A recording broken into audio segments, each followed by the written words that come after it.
सबसे पहले ये मुजरम बैलेंस इंक्वायरी के बाद अपनी रसीद और अपना कार्ड एटीएम से बाहर निकाल लेता है। उसके बाद ये मुजरम बाहर से एक शहरी को बुलाकर कहता है कि मेरा एटीएम कार्ड अंदर ही फंस चुका है। तो उसके बाद अनजान शहरी इस मुजरम की मदद करने के लिए अंदर आ जाता है। तो कुछ ही देर के बाद सफ़ेद कपड़ों में मुजरम का दूसरा साथी भी एटीएम के अंदर आता है।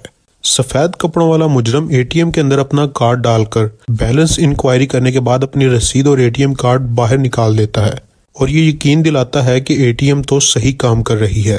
उसके बाद शहरी को अपना कार्ड एटीएम में डालकर चेक करने का कहा जाता है। शहरी जब अपना कार्ड एटीएम के अंदर डालने लगता है तो सफ़ेद कपड़ों वाला मुजरम मदद के बहाने अपना हाथ भी कार्ड के बिल्कुल करीब ले जाता है।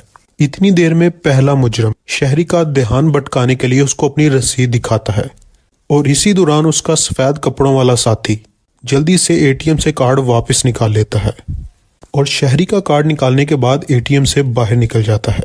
उसके बाद पहला मुजरम शहरी को बताता है कि अगर आपका भी कार्ड फंस चुका है तो 0 के बाद अपना पिन कोड लगाओ, इस तरीके से आपका कार्ड बाहर आ सकता है। तो इस तरह सफ़ेद कपड़ों वाला मुजरम शहरी का कार्ड लेकर निकल जाता है और पहला मुजरम शहरी का पिन कोड भी पता कर लेता है। और फिर ये मुजरम शहरी को कहता है कि आज तो इतवार है, कल सोमवार के दिन हम दोनों आकर अपना अपना कार्ड बैंक से वापस ले लेंगे। इसी तरह से ये मुजरम येलो शर्ट वाले एक और शहरी के साथ भी यही वारदात दोहराते हैं और इसका ध्यान भटकाकर इसका कार्ड निकाल लेते हैं। तो इस